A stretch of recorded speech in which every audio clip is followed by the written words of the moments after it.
Hello everyone and welcome to another middle game lesson focusing on statics and dynamics with Coach B from masteryourchess.com. In this video we're going to go over a game that was played in 2008 between Veselin Topalov rated 2780 versus Levin Aronian rated 2739.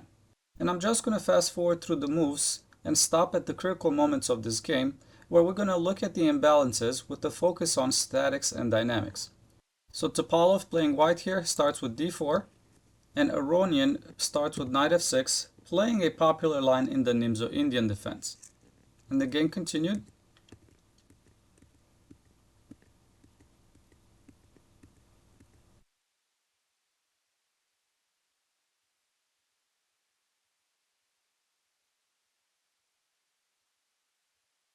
And this is the position that was reached after 14 moves. And here white has the bishop pair, but also has trouble with his pawn structure. If we look at the double C pawns, we can see that these are very weak.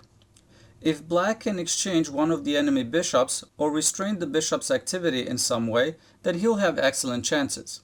Since white is playing a dynamic game here, having two active bishops and a lead in development, he has to insist that his bishops somehow will reach their full potential.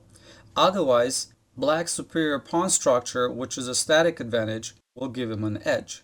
And here, white plays an excellent move, pawn to f4. Now this actually makes white's pawn structure even worse. He'll soon have an isolated e pawn together with an isolated a pawn and the isolated pawn on the c file. However, structure isn't on one's mind right now. Activity is. The advance of the pawn to f4 intends to start a kingside attack with f4 to f5. And if black captures on f4, which he does, then the c1 bishop will be able to join forces with the light square bishop, taking on f4 and putting a lot of pressure on the queen side. Coming back, after pawn to f4, as Silman analyzes this game, he recommends here moving the rook to e8 as a much better move.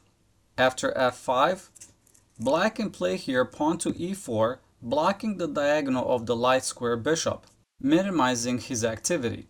And now after something like queen to f4, black can exchange queens. After rook takes f4, knight to f6, defending the pawn on e4. After g4, pawn to h6, h4, b6, pawn to g5, and now knight to h5, attacking the rook. After the rook takes the pawn on e4 and the bishop captures the pawn on f5, white has nothing anymore but a weaker pawn structure, and black's static advantage could give him a winning endgame. Coming back, after f4 and rook to e8, pawn to f5 and e4, probably the best try for white would be moving the pawn to g4 right away, and then trying to move the queen on h3, making room for the dark square bishop to come on h4 as he has support from the rook, and then pushing the pawn to g5 with a potential kingside attack. That would probably give him a much better game. However, black should be able to hold on to this position. Deeper analysis would be required, and that's not the focus of the video. So let's go back and continue the game. So in the game, white played pawn to f4, Aronian took on f4. And now rook takes on f4, and suddenly the position has become wide open, and black will have serious trouble getting his queenside pieces out. After this, black responded with pawn to a5. Black is trying to get his rook on a8 into the game via rook to a6, and then potentially switching to the kingside.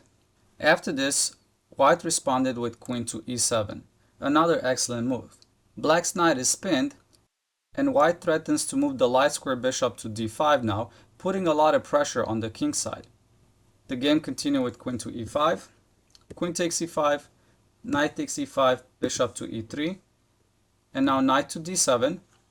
Not a really pleasant move as he blocks the bishop on c8, however that's the only move to protect the pawn on c5. And now white moved the rook to e4. Another excellent move as he's hunting the e7 square and the 7th rank. The game continued with rook to a6, rook to b1, rook to g6, rook to e7, b6, and bishop to f4.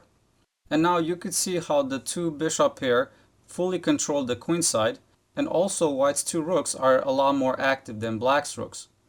And I'm just going to fast forward through the moves to see how white ended up winning this game.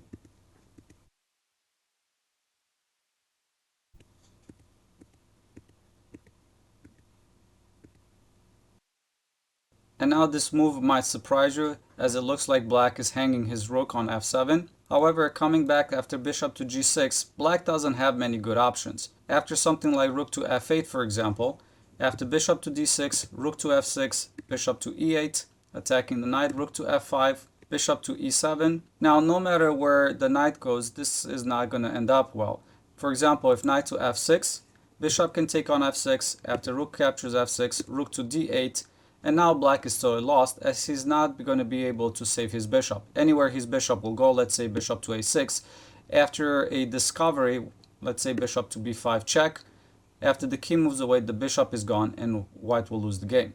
And coming back, no better is moving the knight to f8, for example, because after rook to d8, bishop to a6, bishop to g6, black's rook is totally lost. It has nowhere to go.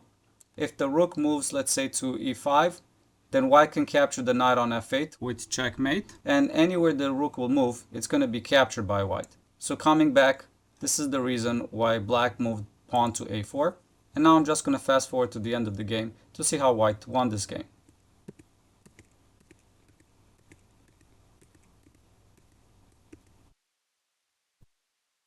And after king to f1, black resigned. Alright, thank you for watching and stay tuned for the next video.